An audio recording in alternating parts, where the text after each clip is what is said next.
अस्सलाम वालेकुम व्यूअर्स, मैं हूं शाकिर सोलंकी।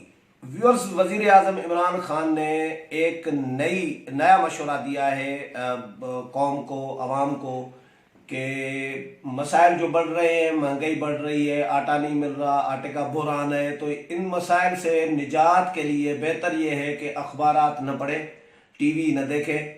कभी मुर्गियां पालो, कभी कट्टे पालो, कभी अंडे बेचो, और कभी एक रोटी खाने का मशवरा दिया जा रहा है, कभी अखबारात और टीवी न देखने का, न पढ़ने का मशवरा दिया जा रहा है। रजा खत्री साहब हमारे साथ मौजूद है। इस पर आज बात करेंगे हुक्मरानों के इन जो अक़वाल ज़री हैं इनके हवाले से। लेकिन इससे पहले दोस्तों से गुजारिश होगी कि जिन दोस्तों ने मेरा चैनल सब्सक्राइब नहीं किया वो चैनल को ज़रूर सब्सक्राइब करें, ताकि जो अपडेट्स चीज़ें हैं वो आपके साथ शेयर हो सकें। और प्रोग्राम अच्छा लगे तो इसको शेयर भी करें, लाइक भी करें और कमेंट्स भी करें। खट्टी साहब, ये कैसा मशवरा, नया मशवरा दे दिया? ये इससे मसाइल हल हो जाएंगे, अवाम के जो दावे किए गए थे वो पूरे हो जाएंगे, या वजीर आजम को वो तो कह रहा है कि मीडिया ने जीना हराम किया हुआ है, बाकी का सब ठीक है?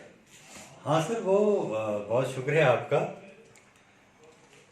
मुझे मखिए कि जब डिक्टेटर आते हैं इक़्तिदार में तो वो क्या करते हैं कि सेंसरशिप लागू कर देते हैं। किताबों पे पाबंदियां लगती हैं, अखबारात पर भी बैन होता है, ये सारी चीज़ें। लेकिन क्योंकि अब दुनिया बहुत बदल गई है और पाकिस्तान में डेमोक्रेसी भी है जैसी भी है, तो पहले तो आपको याद होगा कि DGISPR ने आज से कुछ साल, सवा साल पहले कहा था कि भाई आप 6 माह तक मस्बत रिपोर्टिंग करें ताकि मुल्क का जो इमेज है वो दुनिया को बेहतर नजर आए।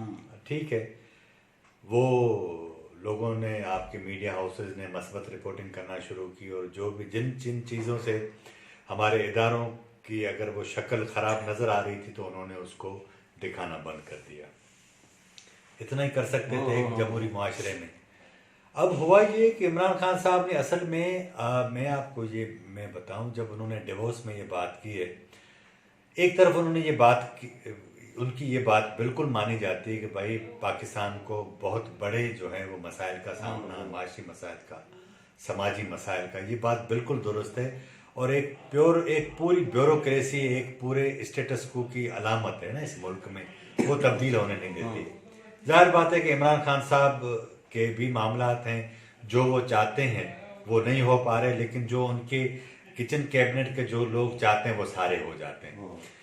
तो अब इशू ये है, लेकिन जब एक वजीर आजम डिवोर्स में जाकर ये कहे कि भाई इशू ये है कि लोग जो हैं उनके अंदर बड़ी बेचैनी है, मीडिया ने जीना हराम कर दिया हुकूमत का, तो अब वो टीवी टॉक शोज देखना बंद कर दें, अखबारात पढ़ना बंद कर दें। आपको मैं एक बात बताऊं कि मीडिया जो होता है वो असल में मुआशरे का एक आईना होता है। जैसा मुआशरा होगा वो उसमें ऐसा मुआशरा नजर आएगा। ठीक है ना? जाहिर बात है कि इमरान खान साहब को असल में अपने जो फेस है, मुझे लगता है कि उससे उनको कौफ्त होती है ना, उनसे उनको डर लगता है, इसीलिए वो शायद आईना नहीं देख पा रहे। इशू ये है कि अगर हम ये कि जिस तरह उन्होंने जो भी बातें की ना वो ऐसी सतही थी।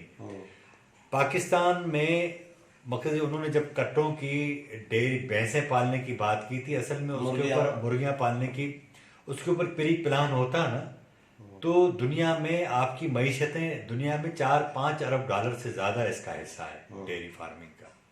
लेकिन आपने ऐसी बात कर दी, फिर 2-4 हज़ार मुर्गियां बांट दी, अंडे बांट दिए, लोगों ने काम किया, वो बात आई गई होगी कोई।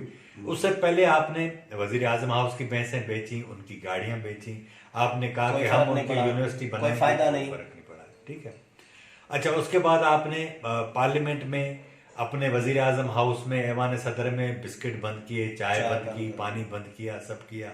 भाई या बिस्मिल्लाह, अगर हालात मुल्क के बेहतर होते तो ठीक है, उससे भी कुछ नहीं हुआ। और ट्रांसपेरेंसी इंटरनेशनल ने जो रिपोर्ट ताज़ी दी, नहीं, उस पे हम बात उस पे अलग प्रोग्राम करेंगे, लेकिन इस पे भी कर देते हैं। अच्छा, अब हुआ ये है कि आपने मुझे देखे ना, इनकी संजीदगी का, इनके वज़रा की संजीदगी का आलम यह है कि एक ने कहा कि भाई पेड़े रोटी के छोटे करके बनाए तो आपका काम चल जाएगा। एक ने कहा कि नवंबर दिसंबर में जो लोग हैं वो ज्यादा खाना खाते हैं, अगर आपको एतबार नहीं आता तो सर्वे करा के देख लें। और एक ने कहा था, वो जो मुश्ताक गनी है स्पीकर कमेटी से मिली, उन्होंने कहा था कि ये 2 रोटियां खाते हैं तो उसकी जगह पे एक खा लो, आगे चलकर 2.5 खा लेना जब मैशत बहाल हो जाएगी। तो अब तो उस पे इतना मजाक बना सोशल मीडिया पे। एक दिन में किसी ने मुझे मैसेज भेजा, इमरान खान साहब बैठे, नीचे लिखा हुआ कि भाई गंदम की वजह से तो बाबा आदम भी जन्नत से निकला था, अब ऐसा ना हो कि ये इल्जाम मेरे ऊपर आए, तो आप गंदम खाना छोड़ दो और कोई और काम करो। तो मकसद कहने का ये हैरानगी कि आपके अंदर एक ऐसा डिक्टेटर और आमिर छुपा हुआ है कि आपसे तनकीद बर्दाश्त नहीं होती। मुझे बताएं कि एक आपने मीडिया का गला घोंट दिया, आपने हजारों लोगों को बेरोजगार किया, आपकी बड़ी सनतों की जो 6% पैदावार है वो कम हुई है, आपकी ज़रूरी पैदावार कम हुई है। आप अंदाज़ा करें कि पाकिस्तान की जितनी शुगर इंडस्ट्री है उसमें 40% 2 लोगों का है, एक खुसरो बख्तियार का, एक जहांगीर तरीन का, और 153 अरब रुपए जो है वो इस जो चीनी की कीमत में इजाफा हुआ वो इन लोगों की जेबों में गया। काश्तकार को पैसे नहीं मिले, उसकी गंदम की कीमत, गन्ने की कीमत में कोई इजाफा नहीं हुआ, लोग गंदम जलाने पर मजबूर हो गए। एक तो ये, दूसरा ये फरवरी में आपकी गंदम की फसल आने वाली है सिंध और जनूबी पंजाब में।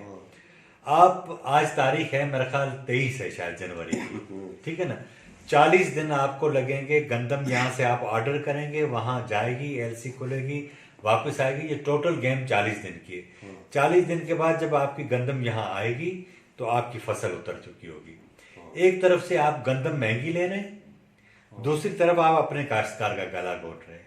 अब मुझे हैरानगी ये है कि ये दूसरों को माफिया कहते हैं। आपने अद्वियात की कीमतें 100 से 200% बढ़ाई, कोई हिसाब किताब नहीं रहा, कुछ ज्यादा, 200 से भी ज्यादा सर। अच्छा, फिर आपने दूसरा ड्रामा किया कि भाई हमने 15% कम कर रहे हैं, उस पर भी कोई अमल नहीं हुआ। यार हज जो पिछले साल 4,33,000 में किया गया था वो इस साल 5,50,000 का हो गया है। यानी 1,15,000 से 18,000 तक आपने एक साल में बढ़ा दिया। ये 70 साल में 4 लाख पर पहुंचा था, एक साल में उन्होंने 5 लाख तक पहुंचा दिया। सर ये अगर ये लोग हैं ना, तो जो रियासत मदीना जो थी, ये असल में आपको मदीने से भी महरूम करेगी, आप बेफिक्र रहें। ये जो इन्होंने हाथ लिया है ना, इशू ये है कि आप बातें बहुत अच्छी करते हैं, इससे इनकार नहीं है। आपकी बातें सुनकर लोगों को थोड़ी देर के लिए तो तसल्ली हो जाती है, लेकिन जब आप फिल्म देख रहे होते हैं ना, तो उस फिल्म में जो डायरेक्टर और एक्टर होते हैं ये मिल मिला के आपके जज्बात को उभारते हैं, आपको अपने हिसाब से अपने साथ मिला लेते हैं। लेकिन जैसी फिल्म खत्म होती है तो आपको अंदाजा होता है कि बाहर की दुनिया में ये सिलेक्टेड लफ्ज का जो मुतबादल ढूंढा गया था, चुनतखिब, उर्दू सिलेक्टेड का उर्दू जो निकाला गया था, ये चुनतखिब। मेरा ख्याल है ये मोटिवेटर इमरान खान के लिए कहा जा रहा है, बहुत अच्छे मोटिवेटर है। मोटिवेटर का भी उर्दू होना चाहिए इस तरह का कोई। मैंने तो निकाला है, लेकिन मैं एक दफा प्रोग्राम में जिक्र कर चुका हूँ, दोबारा मैं नहीं कहना चाहता। नहीं, बता दें, आगे चले, आगे। अच्छा, हाँ। तो मैं असल में ये इनके अंदर एक आमिर छुपा हुआ है। और देखें ना, मुझे बताएं, दुनिया में कम्युनिज्म इसलिए नाकाम हुआ कि वो 1 पार्टी गवर्नमेंट सिस्टम था, वो भी एक अपने जौहर में आमरेत थी, ठीक है ना, नाकाम हो गया। डेमोक्रेसी और कैपिटलिज्म जो है उसकी आप वकालत करें ना करें, इंसान को अब इस जमीन पर किसी एक नए निजाम की तलाश जरूर है, लेकिन इसके बावजूद जमहूरियत जैसी भी हो, लेकिन वो लोगों को कम से कम अपनी जबान तो देती है ना, जाहिर है। आप बात तो करते हैं ना, हम यहाँ बैठ रहे हैं, लोगों को बताते हैं, वो यही होता है कि मैं जहाँ हूँ, जो चीजें देखता हूँ, समझता हूँ, मैं अपने लोगों के साथ शेयर करता हूँ। हम यहाँ बैठकर बात करते हैं। हमारा फर्ज ये बनता है एज ए सहाफी कि हम जिन चीजों को देखते हैं, जिस तरह समझते हैं, वो लोगों को बताएं। लोग समझ रहे होते हैं कि कौन सच बोलता है, कौन झूठ बोलता है, लेकिन इशू ये है कि इन लोगों के हाथों से चीजें निकलती जा रही हैं। अब ये आप देखिएगा, पहले उन्होंने कहा कि पेड़ा कम बनाएं रोटी का, फिर दूसरों ने कहा कि भाई रोटी एक खाएं, फिर एक ने कहा कि नवंबर दिसंबर में लोग ज्यादा खाते हैं। अब खान साहब कह रहे हैं कि भाई आप अखबार पढ़ना बंद कर दें, टीवी पर टॉक शो देखना बंद कर दें, तो हल नहीं होंगे। अब इन्होंने, मेरा ख्याल है कि एक तो इन्होंने जो है वो, एक तो उनका ट्रस्ट नहीं रहा मीडिया पर, नंबर 1। दूसरा इसका पहलू यह है कि इनको इतना खौफ आ गया है कि उन्हें अंदाजा हो गया कि चीजें उनके हाथ में अब नहीं रही। तीसरा इशू ये है कि ये जमहूरियत की तो बात ज़रूर करते हैं, लेकिन जमहूरियत का जो सबसे बड़ा पिलर है वो है इज़हार की आज़ादी, और ये उसके दुश्मन है। ये बज़ाहिर तो लोगों को अब अपील करने की पोजीशन में नहीं रहे, लेकिन आप जब ये बात करते हैं कि भाई आप अखबार पढ़ना बंद कर दें, टीवी टॉक शो न देखें, तो इसका मतलब ये कि वहाँ जैसी भी सेंसरशिप वाली जैसा भी मीडिया है, इसका मतलब ये कि उस आईने में आपको अपना चेहरा नज़र आता है जो बहुत ही दागदार और बहुत ही भयानक होता जा रहा है। चलें, बहुत शुक्रिया खट्टी साहब। व्यूअर्स, खट्टी साहब की राय आपने सुनी। अगले प्रोग्राम में फिर मुलाकात होगी, तब तक इजाज़त चाहता हूँ। अल्लाह हाफिज़।